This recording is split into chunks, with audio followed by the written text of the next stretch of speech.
Hey everyone, so today I want to talk about La Scala di Seta, which is a very famous oboe excerpt with a lot of considerations. Do we single tongue? Do we double tongue? The truth is, everything goes as long as it sounds good, right?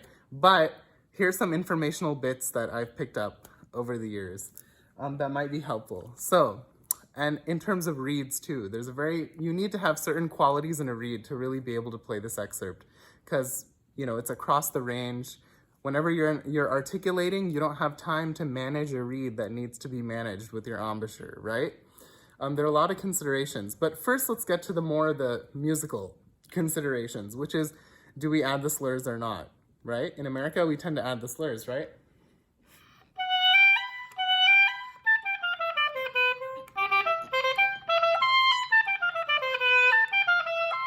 Right? I just did that out of time for you to see this. Or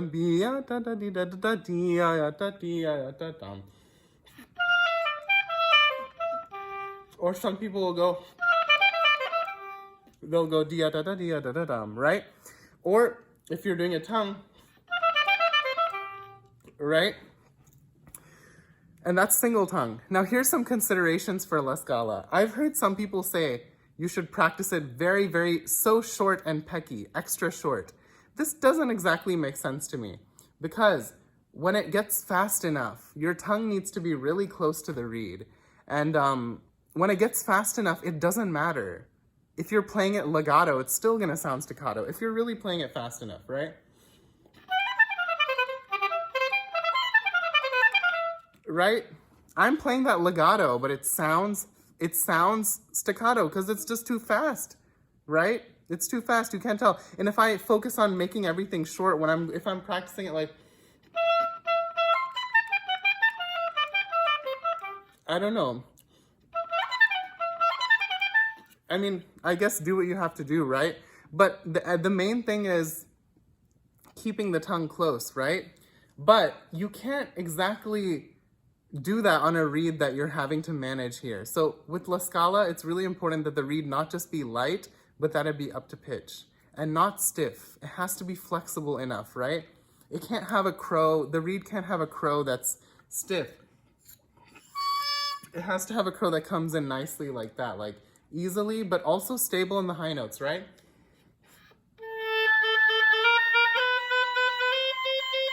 That's me doing nothing here. I'm not changing. I'm not going I'm doing nothing. I'm trying to see how flat it can be, right?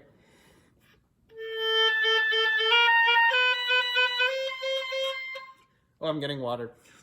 A little bit, right? A little bit of flexibility is fine. But those need to be relatively up. You shouldn't have to do anything with your mouth, really. You shouldn't have to.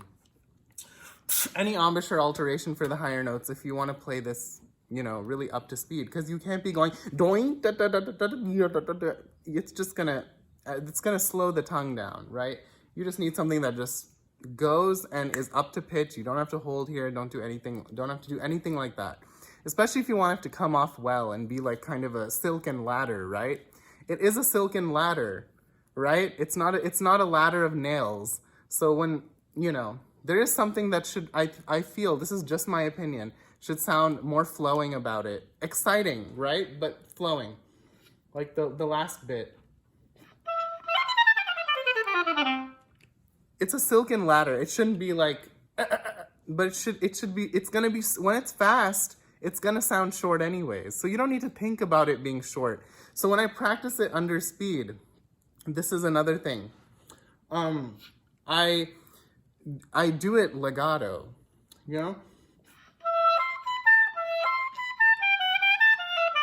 let me see a part.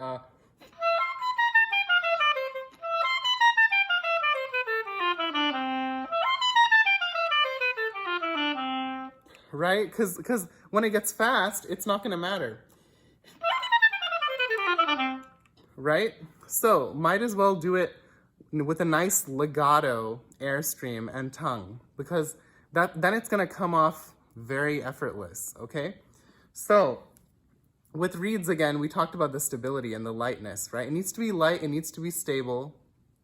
Basically, that's it, right? I mean, and it'll sound usually, just make enough reeds, you'll find one that sounds excellent, right? And usually a reed that's light and stable sounds fine, right? And it can't be obviously like closed shut either. It needs to have enough opening, right? But with La Scala is interesting also because when you I want to talk about when you just tongue it, right? If you were asked to just tongue it and you can't double tongue, then here's a consideration for the air. So whenever we add in the slurs, I think it can create some more exciting dynamics because when you add the slurs, you can go dia da da da da da da dim ba da dum ba da dum ba da dia da da da da da da da da da da da da. You can go dia da da da da da da da da da da da da dia da dia da da da da da da da da dia ba da dia da da. You can go dia da da da. You can add energy on the.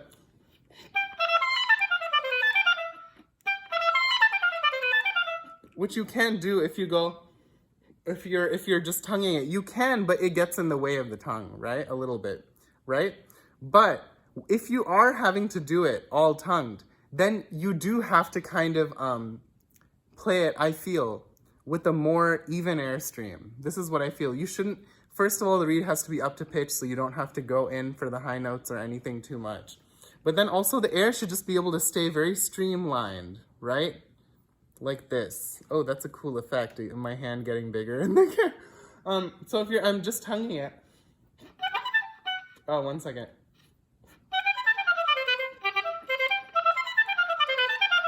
Right, if you're just tonguing it, then you have to find a way to keep the air streamlined so you don't, otherwise the tongue will get stuck. This is the same thing in Don Juan, right?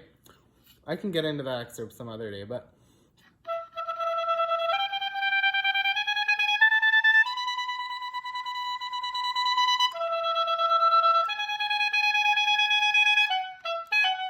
this is the same thing in that excerpt, right? This reed is on a, this is not a typical reed of mine, okay? So I tied this on a tube that I usually wouldn't use just to make a practice reed, but it kind of ended up turning out okay. So let's see. With, you know, those excerpts too, you can't be, you know, adjusting for that high B, right, in Don Juan.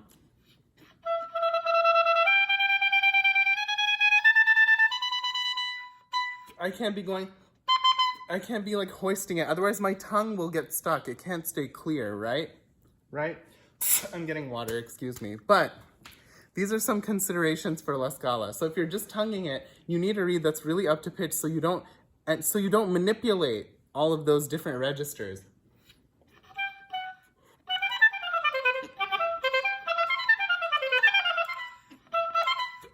Honestly, I hardly ever practice it all tongued. But if I were preparing for an audition, yes. So I'm a little out of shape with that.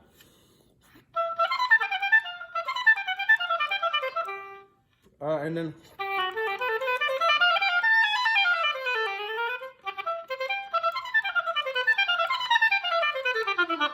See, I'm out of shape with that too.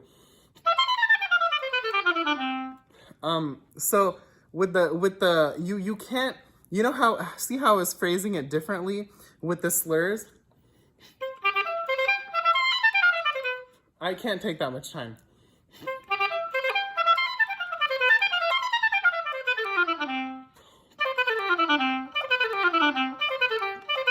That's actually a very tricky spot. The last part, that you don't go too fast with your fingers. Whenever fingerings are easy, sometimes we overdo it, go faster than our tongue is.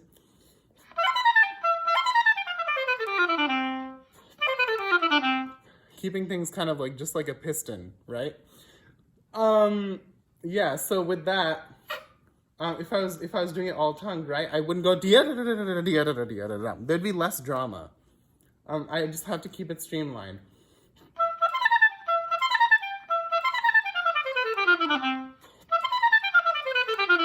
Because that's the kind of air that's required for me to tongue that fast and, you know, still make it, right?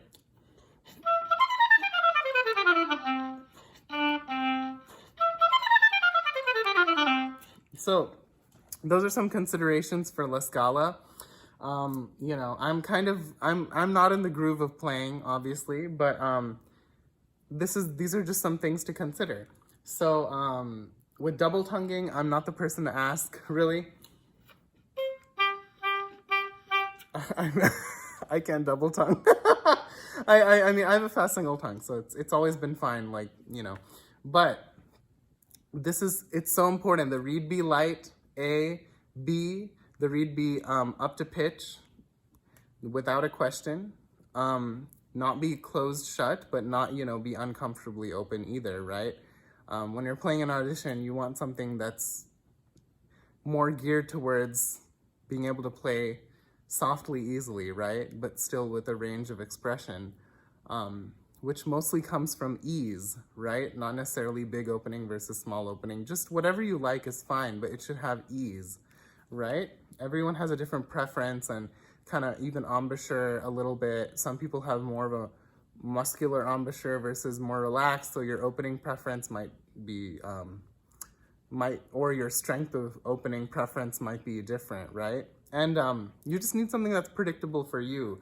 But there is, these are good considerations, like, you know, like make sure the air is, you know, flowing, and try to do like legato as opposed to practice it legato. That would be what I would say. That helped me so much because I was always practicing it like, and that made, you know, that just kind of created the wrong effect once I sped it up. It just made it sound so bipped and stuck, and the air just has to flow, right? So just some considerations. That was a little bit kind of, you know, unplanned, but that's kind of how I am. So hope you enjoyed, and I'll probably post something else of a different excerpt sometime.